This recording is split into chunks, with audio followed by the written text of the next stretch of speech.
Well, everyone, iOS 18.5 is still a little bit of a weird update for the most part. Now, here's the thing about iOS updates in general, right? Whenever they come out, there's always going to be little tiny issues, little problems here and there. That's pretty typical for the most part. But the problem that we're running into right now is that within iOS 18.5, this update is basically the next inline update before iOS 19 or iOS 26. The next version of iOS, what's essentially going to happen is we're going to be able to go and get an upgrade here, and it's going to be a beta. That's probably where Apple's going to focus in most of their attention. So that is kind of one of the big things to keep in mind here, because if you're going to go through and basically upgrade your device, you're probably going to see an update inside of iOS 26 that's going to be really big. It's going to have a lot of cool stuff, and it's going to be really awesome. But the problem that we're running into right now is that within iOS 18, this is probably going to be one of the last types of updates we're going to be getting inside of our iPhones for iOS. So for some iPhones, like an iPhone XR,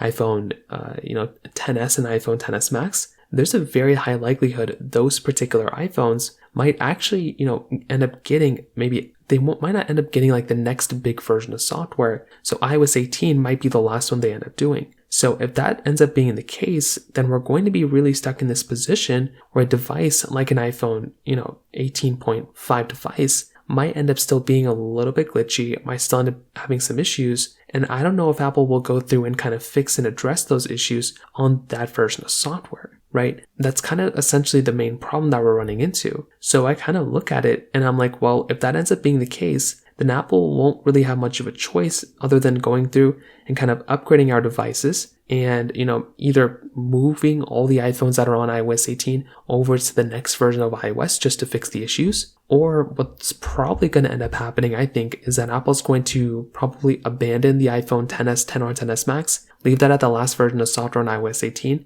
try to fix and address those issues moving forward, but we're still going to be stuck in this kind of older, kind of outdated version of software that's still giving us some type of issues on the other phone, on like the iPhone XR, XS, and XS Max. So I'd love to hear your thoughts about this. Let me know in the comment section below. Hit the like button, that would mean so much, but definitely hit that subscribe button. More importantly than everything else, I love every single one of you guys. Hopefully I'll catch you guys in the next video. Peace out till then.